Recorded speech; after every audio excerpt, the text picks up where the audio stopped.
Lord, your word is alive and powerful, sharper than a two-edged sword. And now may the words of my lips and the meditations of my mind and my heart be acceptable unto you, in the name of the Father, Son, and Holy Spirit. Amen. So, people of God, as you all know, we are already in the fourth Sunday in the Lent. And this morning, our scripture reading comes also from the Gospel of John, John chapter 14, verse 6, which says, I am the way, I am the truth, and I am the life. So, my text for meditation is this morning recorded in the Gospel according to John. Now let me quickly tell you, before I tell you something about the scripture reading, the Gospel according to John. Now you are all aware that there are 4 Gospels in the New Testament: Matthew, Mark, Luke, and John. Now the first thing is, what is a Gospel? So a Gospel is an accurate account or a recording referring specifically to the life, the death, and the resurrection of our Lord Jesus Christ. So that is what a gospel is. It is an accurate report focusing on Jesus as the Messiah, his teachings, his sacrifices to save humanity. So these accurate reports, they are designed to persuade the readers to accept the Lord Jesus Christ as their Savior and their Redeemer. So my text for meditation this morning comes from the 4th Gospel, which is the Gospel according to John. Now please remember, the author of this Gospel, the Gospel of John, is not John the Baptist, but it's rather John the Apostle. And there's a difference between John the Baptist and John the Apostle. So John the Baptist, he was the son of Zechariah and Elizabeth. And in Matthew it tells us Elizabeth was the cousin of Mary, the mother of Jesus. So John the Baptist was actually a second cousin of Jesus. And he also baptized people in the Jordan River. And he also baptized the Lord Jesus Christ, isn't it? But my author this morning is not John the Baptist. It is John the Apostle. So what do we know about John the Apostle? He was one of the 12 apostles in the New Testament. And he was generally known to be the youngest amongst the 12 apostles. And he was the son of Salome and Zebedee. So his father was a well-respected fisherman of that time. And he also had a brother, James. So John and James were the sons of Salome and Zebedee. Just a few things about the author John. John was the first disciple who followed the Lord Jesus Christ. But John also regarded himself to be the beloved apostle of Jesus. And remember, at the Last Supper, he sat right next to Jesus. So he was the only disciple also present during the crucifixion of our Lord Jesus Christ. And something else more important about John the Apostle is that he wrote 5 books in the New Testament. He wrote the 3 epistles of John, John 1, John 2, and John 3, and the Gospel of John, and then he also wrote the book of Revelations. So he was quite a well and a brilliant scholar. So John the Apostle, the son of Zebedee, now his name John actually means God is abundantly gracious. So whoever has the name John, in fact my second name is also John. And I only realized it this morning that the name John means God is abundantly gracious. And I can also testify in my own life how many a times I have experienced the abundance grace of the Lord in my own life. So therefore, I'm so glad that we can look this morning at our scripture reading for this morning is actually taken from John, and we can also have a look and see how the abundant grace of God is then illustrated to us through this scripture reading of this morning. But you should also remember that together with James and Peter, so James, Peter, and John, they were actually referred as the inner circle of friends of our Lord Jesus Christ. So they were amongst the 12. They were the closest to the Lord Jesus Christ. And interestingly, John referred to himself as the one whom the Lord Jesus loved. Yeah, so he referred to himself as the beloved disciple of our Lord Jesus Christ. In John 13 verse 23, he says, they refers to himself as the one the Lord loved dearly. But on the other hand, and I like this view, Jesus himself referred to John as the son of the thunder.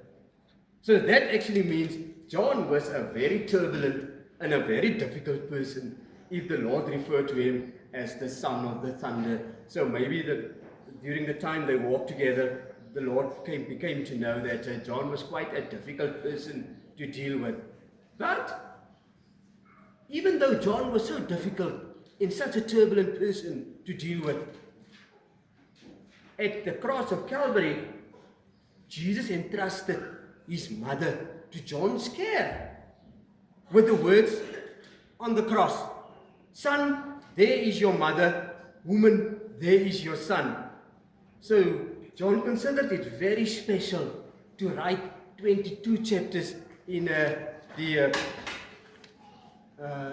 John, the Gospel of John. He wrote 22 chapters about the whereabouts of our Lord Jesus Christ. And this is also where our text for this morning comes again. And it's also my theme for this morning is the great I am. Taken from John 14 verse 6. And I really want you to have this verse for this week as some food of meditation. It's such a short verse. It's not very often that a Sunday morning service will only capture one verse, isn't it? So often when we're doing scripture readings on a Sunday, it's around 10, 11, 12 verses. But for this morning, it's easy for us to remember. And this also fits actually quite in with the time in which we find ourselves now. We are now in Lent. What is Lent? It's a time of meditation. It's a time of preparing our hearts and our homes to celebrate once again the crucifixion and the resurrection of our Lord Jesus Christ.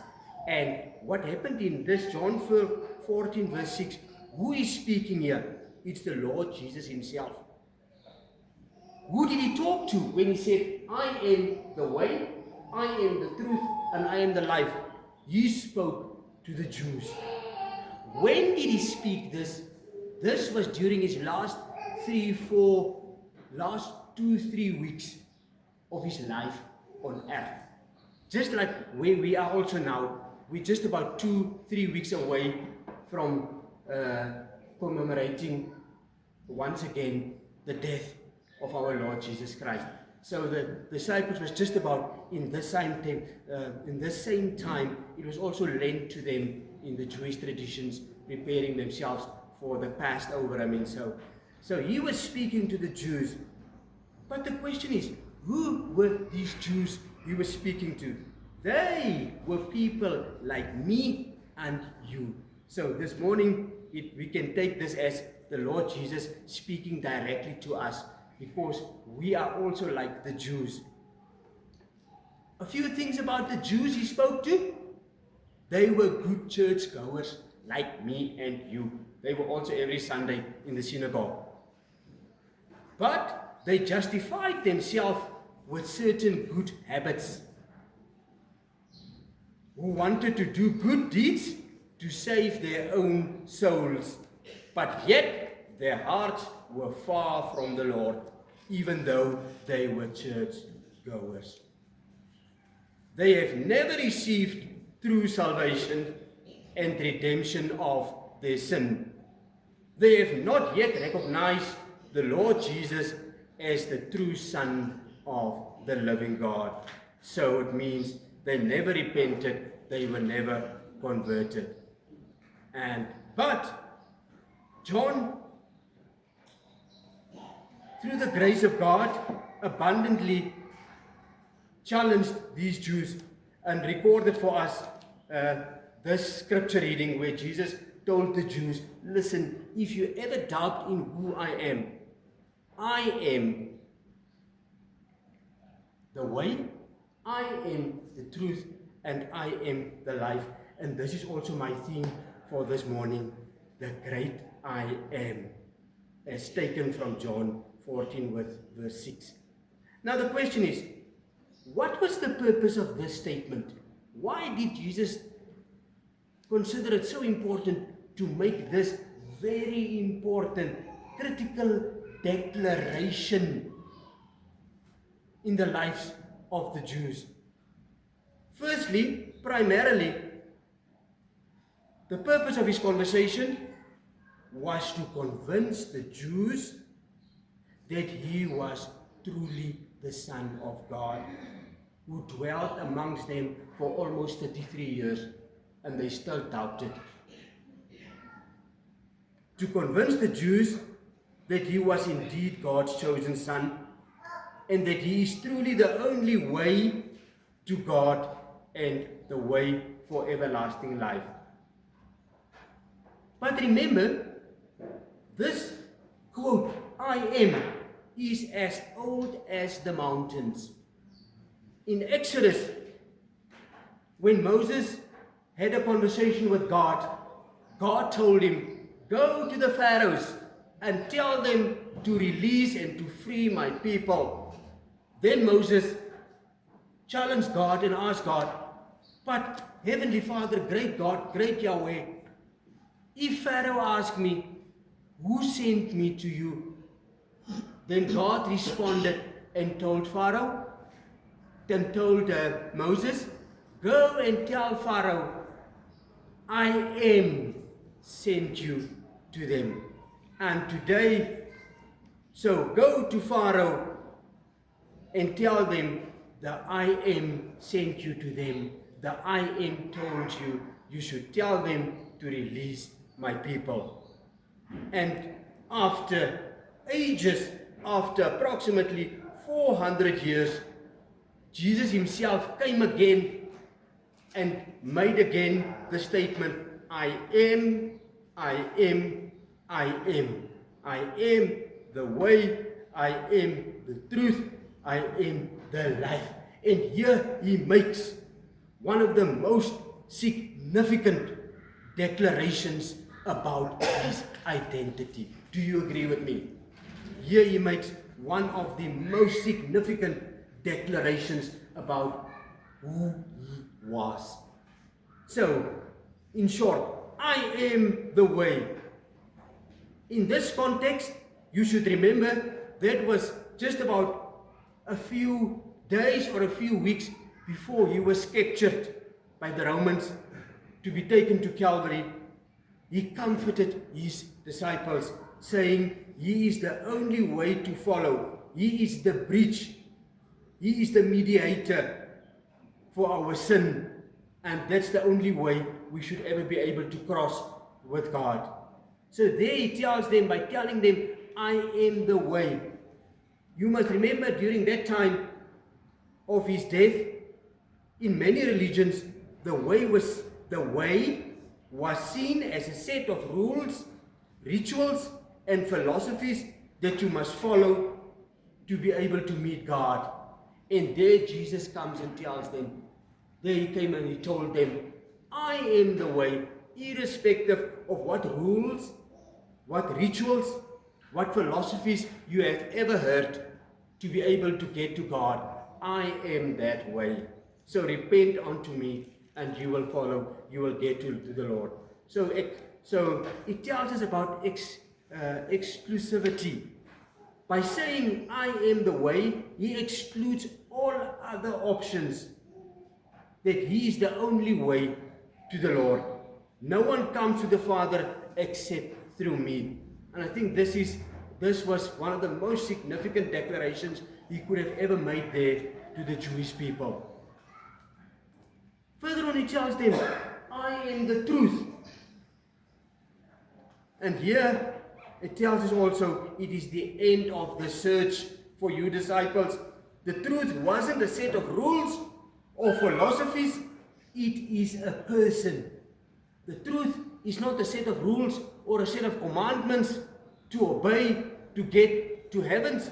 No, the truth is in a person, it is me. By saying this, Jesus was telling them that they didn't need to look any further to understand who God is, but only to accept Him as the only truth. Yes, there, Jesus came as a fulfillment of the law. In the Old Testament, the truth was often associated with the Torah, the old Bible, with the Torah. But Jesus is claiming that He is the living truth. It's no need for them to go every Sunday or every time to the synagogues to look at the Torah. Jesus Himself is the truth and the only truth to be connected with God.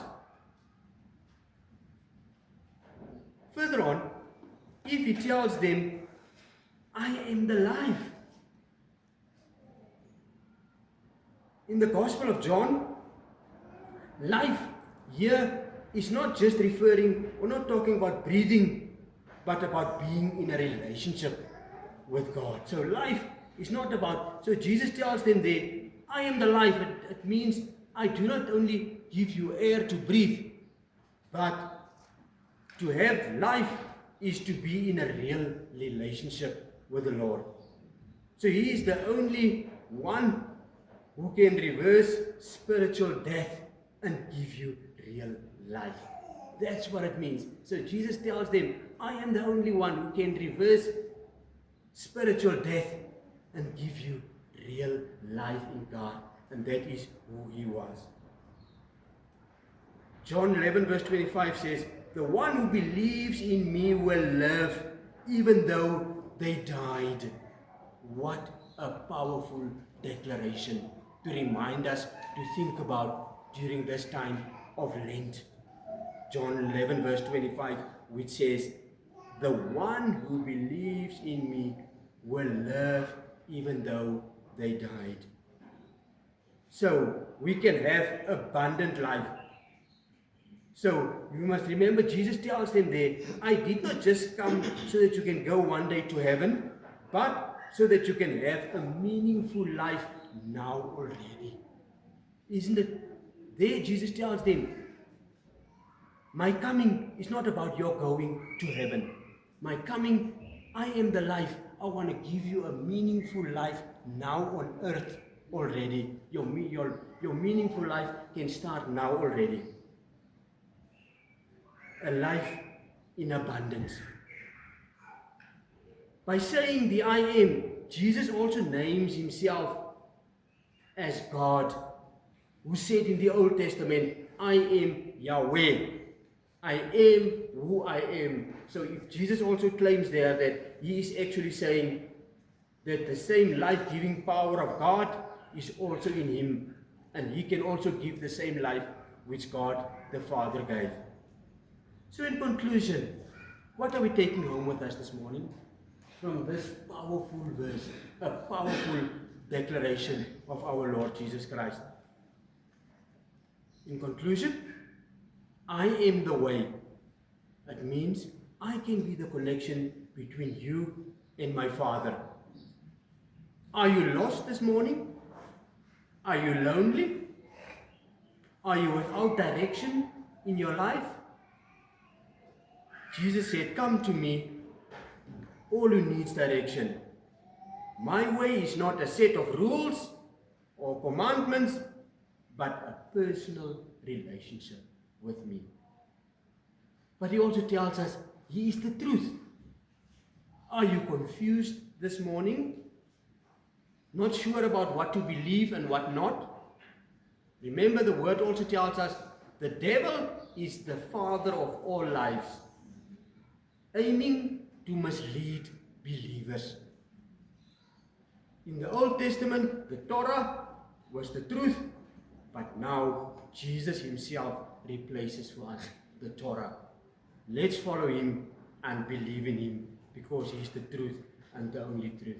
But finally, I am the life. And we must remember, what does this tell us? It tells us life is not being only about breathing. Or life is not only about accomplishing what we can in this life. Isn't it? To many of us, life is about our accomplishments, our achievements. But Jesus tells us here, life is more about a relationship with me, which secures a life not only here, but also a life afterwards. In John 10 verse 10 it says, so that we can have life in abundance, which is everlasting.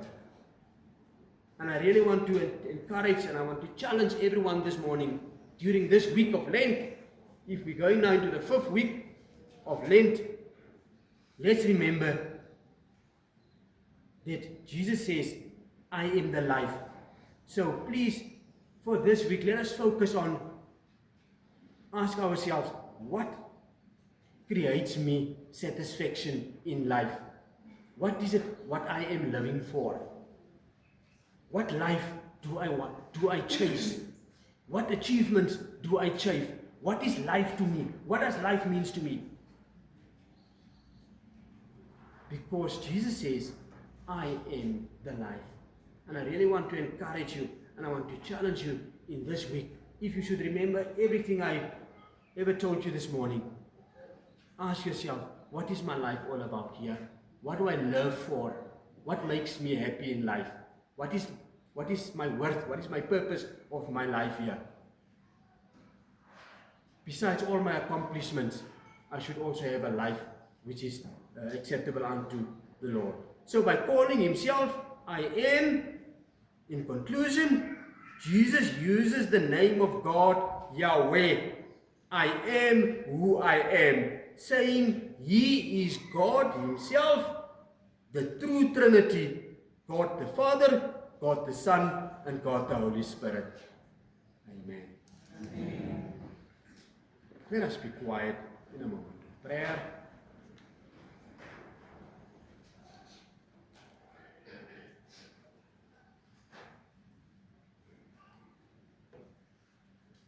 Lord Jesus,